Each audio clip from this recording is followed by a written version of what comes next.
السلام عليكم ورحمة الله وبركاته. الحمد لله بنعمته تتم الصالحات وبفضله تتنزل البركات. أشهد أن لا إله إلا الله له دعوة الحق حريص عليها وأوجب تبشير بها ولتكن منكم أمة يدعون إلى الخير ويأمرون بالمعروف وينهون عن المنكر وأولئك هم المفلحون. وأشهد أن محمدًا عبده ورسوله بلغ الرسالة وأدى الأمانة ونصح الأمة وكشف الغمة حتى آتانا اليقين ليلها كنهارها لا يزيغ عنها إلا هالك. اللهم صل وسلم وبارك على حبيبنا وشفيعنا وزخرنا ومولانا محمد وعلى أزواجه أمهات المؤمنين وذرياته وآل بيته وأصحابه أجمعين. Rabbi shrah li sadri wa yassir li amri wa hlul 'uqdatam min lisani yafqahu qawli, amma ba'd. Ayah bunda yang saya cintai dan jemaah salat subuh yang dirahmati Allah, mari sama-sama kita panjatkan puji dan syukur kita kepada Allah yang telah mengantarkan kita ke tempat yang penuh dengan keberkahan ini, sehingga tidak ada rasa berat kita melangkahkan dan menghayunkan kaki kita untuk melaksanakan salat subuh. Kalaulah bukan karena kasih sayang Allah, maka sungguh kita masih terkapar di atas kasur. Begitu banyak masih saudara-saudara kita di saat mereka mendengarkan suara azan, panggilan untuk meraih kesuksesan, namun mereka lebih memilih untuk beristirahat di atas kasur untuk. Salawat dan salam mari sama-sama kita panjatkan kepada junjungan kita Nabi besar Muhammad sallallahu alaihi wasallam yang telah mengajarkan kepada kita dan memberikan sebuah pedoman hidup. Di antara pedoman hidup yang diajarkan oleh baginda Rasulullah SAW, bahwasanya salat yang terberat bagi orang-orang munafik itu adalah salat subuh dengan salat isya. Maka di saat kita melakukan salat subuh dan salat isya, karena kita terinspirasi sesuai dengan apa yang diperintahkan oleh baginda Rasulullah SAW, dan sebagai bentuk kecintaan kita kepada Rasulullah SAW, cinta kita kepada Rasulullah SAW kita ungkapkan dengan memperbanyak selawat kepada beliau. Kita ungkapkan dengan mensinkronisasikan, menyesuaikan semua aktivitas dalam kehidupan kita itu sesuai dengan apa yang diperintahkan oleh baginda Rasulullah sallallahu alaihi wasallam.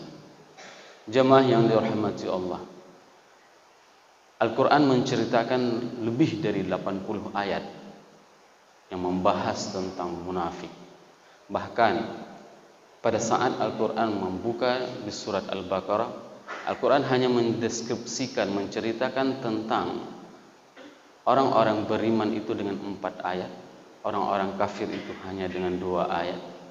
Dan pada saat menceritakan tentang munafik itu 13 ayat yang diceritakan oleh Al-Quran. Begitulah potret kemunafikan yang digambarkan di dalam Al-Quran. Bahkan Imam Ali radhiyallahu anhu, beliau berkata, Man amana minan nifaq fahuwal munafiq. Siapa saja di antara kita yang merasa dirinya aman dari nifaq, dia itu adalah munafik. Bayangkan jika ada rasa kita aman dari nifaq. Nifaq itu adalah perbuatan-perbuatan munafik, sedangkan munafik itu adalah orang-orangnya. Man amana minan nifaq fahuwal munafiq. Imam Ali memesankan bahwasanya siapa saja yang merasa dirinya aman dari kemunafikan, maka orang itu adalah orang munafik. Maka Imam Hasan Al-Basri membuat sebuah research, sebuah penelitian ke 30 rumah para sahabat. Dikunjungi semua para sahabat. Apa yang paling dikhawatirkan oleh para sahabat semuanya? Ke 30 sahabat tersebut mereka sangat khawatir apabila mereka terjebak dalam kemunafikan. Nah, ini merupakan sebuah permasalahan penting jamaah yang dirahmati Allah. Bagaimana kita bisa mengetahui apakah diri kita termasuk dalam munafik atau tidak? dan bagaimana karakteristik munafik tersebut. Pada tahun 5 Hijriah ada sebuah kejadian penting di mana isunya sangat murahan. Isu pada saat umat Islam itu bersenggolan di saat mereka mengambil air setelah perang Bani Mustalik. Bayangkan, bersenggolan saat mengambil air setelah peperangan Bani Mustalik, itu dikelola isunya dengan sangat panas, sehingga pada saat itu umat Islam hampir terjadi perpecahan, hampir terjadi perperangan sesama orang-orang Islam, sesama orang Muhajir dan orang Ansar. Yang mengelola isu tersebut adalah Abdullah bin Salul, seorang tokoh munafik yang sanggup melaksanakan salat subuh berjamaah di belakang Rasulullah SAW. Maka dikatakan oleh Rasul, salat terberat itu adalah salat subuh. Namun bukan berarti orang yang salat subuh itu terlepas dari sifat kemunafikan, seperti yang dilakukan oleh Abdullah bin Salul. Abdullah bin Salul mengelola isu tersebut. Dia memprovokasi antara orang-orang Ansar dengan orang-orang Muhajirin. Apa yang dikatakan oleh Abdullah bin Salul pada saat itu? Sammin kalbak ya'kuluk. Umpanilah anjingmu, kelak kamu akan digigit oleh anjing tersebut. Kasar, kejam. Begitulah provokasi yang dilakukan oleh Abdullah bin Salul. Dia itu mengibaratkan orang-orang Muhajirin itu adalah anjing yang diberikan umpan, namun dia itu akan menerkam majikannya.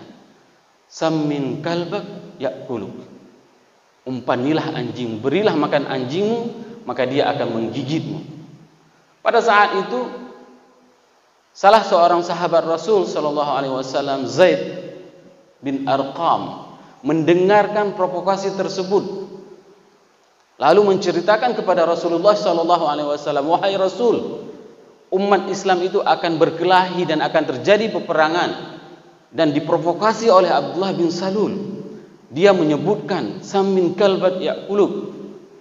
Ada beberapa ungkapan lain yang diungkapkan bahwasanya kita akan mengeluarkan semua orang-orang yang rendah dari Madinah tersebut, akan diusir kembali Rasulullah bersama para sahabatnya dari Madinah. Ada beberapa ungkapan yang diungkapkan, sehingga pada saat itu akan terjadi perperangan antara umat Islam Muhajirin dan Ansar. Pada saat Rasul mendengarkan ungkapan tersebut, Rasul tidak mempercayai langsung apa yang disampaikan oleh Zaid bin Arqam. Nah, pada saat itu Rasul memanggil Abdullah bin Salul dan meminta kesaksian, dan ternyata dia bersaksi bahwa dia tidak mengatakannya. Maka apa yang terjadi jamaah yang dirahmati Allah? Rasul berpidato mengatakan kepada orang-orang Ansar dan orang-orang Muhajirin, "Ya lal Ansar wa ya lal Muhajir, abi da'watil jahiliyati wa ana baina dhuhurikum." Wahai orang-orang Ansar, wahai orang-orang Muhajirin, apakah kalian masih mewariskan tradisi jahiliyah sedangkan aku berada di dalam kalian? Sedangkan aku berada di tengah kalian. Apakah kalian masih mau mengulangi kebiasaan-kebiasaan jahiliyah tersebut? Ini yang dikatakan oleh Rasulullah SAW. Pada saat itu umat Islam yang berjumlah 700 orang menghabiskan waktu peperangan Bani Mustalik itu sebanyak 28 hari. Sepulangnya dari dalam perjalanan dari Bani Mustalik ke Madinah, maka selama itulah Zaid bin Arqam tertunduk sedih. Kenapa sedih? Karena kesaksiannya itu tidak dipercayai oleh Rasulullah SAW. Bayangkan, dia itu dituduh oleh saudara-saudaranya, "Engkau telah berbuat suatu kejahatan, wahai Zaid. Engkau telah bersaksi kepada Rasul apa yang engkau tidak lakukan." Semua orang menuduh Zaid seperti itu. Namun bayangkan jika kita beristiqamah terhadap apa yang diperintahkan oleh Allah dan Rasul, maka kesedihan Z itu didengar oleh penduduk langit. Kesedihan Z itu didengar langsung oleh penduduk langit dan dijawab oleh Allah dengan surat Al-Munafiqun. Pada saat itu, keesokan harinya, pagi harinya, Z tidak pernah mengadahkan kepalanya ke atas. Z tertunduk sedih. Keesokan harinya, pada saat Z sedang tertunduk sedih seperti itu, maka Rasul memegang telinganya dan menariknya ke atas wajahnya dan menatap wajah Rasulullah sallallahu alaihi wasallam. Pada saat itu Rasul tidak mengatakan apapun. Rasul hanya menatap wajah Z dan tersenyum. Maka Zaid bin Arqam mengatakan, kalau seandainya Allah memberiku pilihan, dua pilihan, hidup kekal di dunia ini dengan menatap wajah Rasul tersenyum seperti itu, maka aku akan memilih untuk menatap wajah Rasulullah sallallahu alaihi wasallam. Semoga jamaah yang berhadir di subuh yang berbahagia ini merupakan di antara jamaah yang dapat menatap wajah Rasulullah sallallahu alaihi wasallam sambil tersenyum menatap kita, baik di dunia maupun di akhirat. Karena ini sungguh mahal. Sungguh mahal. Dalam beberapa pertemuan di atas mimbar ini saya juga sudah mengatakan bahwasanya nanti di akhir zaman, di saat Rasul memanggil umatnya, pada saat itu dihalau oleh para malaikat. Tidak dibenarkan untuk mendekat dengan haudnya Nabi Muhammad SAW. Dikarenakan apa? Dikarenakan mereka telah merubah apa yang diperintahkan oleh Rasul, sehingga orang-orang tersebut tidak bisa melihat bagaimana indahnya senyum baginda Rasulullah SAW. Pada saat itu turun ayat Al-Munafiqun, bahwasanya a'udzubillahi minasyaitonir rajim, bismillahirrahmanirrahim, idza ja'akal munafiquna qalu nashhad innaka la rasulullah wallahu ya'lamu innaka la rasuluh wallahu yashhadu innal munafiqina lakadzibun. Turunlah ayat ini. Inilah kelebihan buqatul ardul Madinah, dan inilah kelebihan para sahabat. Keluhan mereka itu didengar oleh penduduk langit. Tidak dengan seperti langit kita hari ini. Langit kita ini keberkahannya tidak seperti langit Madinah. Buqatul ard, bongkahan bumi yang ada di Madinah dengan di Mekah itu jauh lebih berkah. Kenapa? Karena disitulah lalu lalangnya malaikat turun dari langit turun ke bumi, dari bumi naik ke langit. Dan setiap keluhan yang benar itu langsung dijawab. Inilah kelebihan mereka para sahabat Allah. Sahabat Rasul itu apabila mereka bertanya itu akan dijawab. Tidak dengan kita hari ini. Keadaan seperti ini tidak akan pernah lagi terjadi hari ini. Tidak akan ada lagi wahyu yang akan turun. Tidak akan ada lagi malaikat yang akan turun. Maka bagaimana kita mempersiapkan diri kita? Sebagaimana contoh yang telah diberikan oleh Rasulullah SAW. Apabila datang orang-orang munafik, "Idza ja'akal munafiqun qalu nashhadu innaka la rasulullah." Abdullah bin Salul datang kepada Rasul mengatakan bahwasanya engkau itu adalah Rasul Allah. Wallahu yashhad. Wallahu ya'lamu innaka la rasulullah. Wallahu yashhadu innal munafiquna lakadzibun. Bahwasanya Allah bersaksi engkau memang Rasul Allah. Wallahu yashhadu innal munafiqina lakadzibun. Dan Allah mengetahui bahwasanya orang-orang munafik itu adalah berdusta. Pada saat itu Allah memberikan nama-nama siapa yang menjadi orang munafik. Dan ini adalah sebuah rahasia yang hanya disampaikan Rasulullah sallallahu alaihi wasallam kepada salah seorang sahabatnya, ashabu sirrin Nabi alaihi salatu wasallam, Huzaifah bin Yaman. Hanya beliau yang mengetahui siapa nama-nama orang munafik. Bayangkan, Hanya satu orang yang mengetahui siapa nama orang-orang munafik, dan kekhawatiran tersebut itu dirasakan oleh Umar bin Khattab. Bayangkan sekelas Umar itu mendatangi Hudzaifah bin Yaman menanyakan, apakah aku termasuk di antara orang-orang yang diberikan nama tersebut oleh Rasulullah? Maka pada saat itu Hudzaifah mengatakan, kalau seandainya orang sepertimu termasuk orang-orang munafik, bagaimana dengan orang-orang yang lain, wahai Umar? Dan yang paling menarik, anak Abdullah bin Salul itu adalah Abdullah bin Salul mengetahui ini adalah ulah dari ayahnya yang memprovokasi, maka dia meyakini sekali bahwasanya ayahnya termasuk orang-orang munafik yang diberikan namanya oleh Rasulullah SAW. Apa yang dia lakukan? Dia mendatangi Rasulullah SAW di saat ayat ini turun, dan nama-nama tersebut telah dibisikkan oleh Rasul kepada Hudzaifah.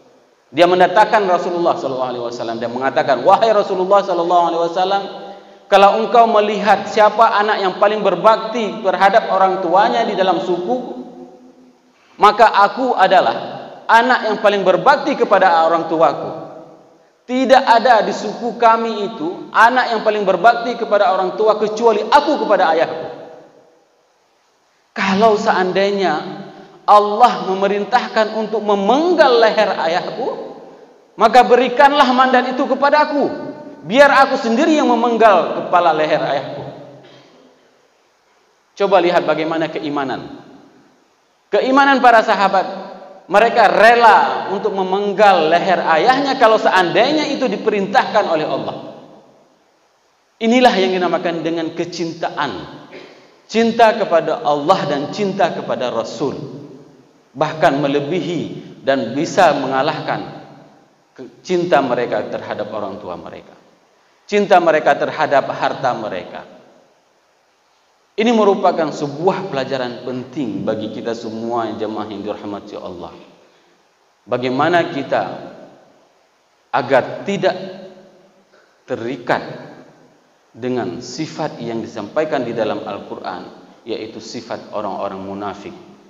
Yang pertama sekali adalah mereka selalu bersaksi bahwasanya mereka itu adalah orang-orang yang beriman kepada Allah dan kepada Rasul, akan tetapi keimanan mereka itu hanya terungkapkan dan terucapkan di dalam lisan mereka, tidak sampai ke dalam hati mereka.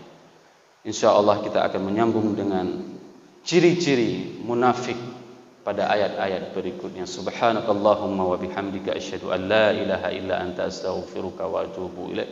Wassalamualaikum warahmatullahi wabarakatuh.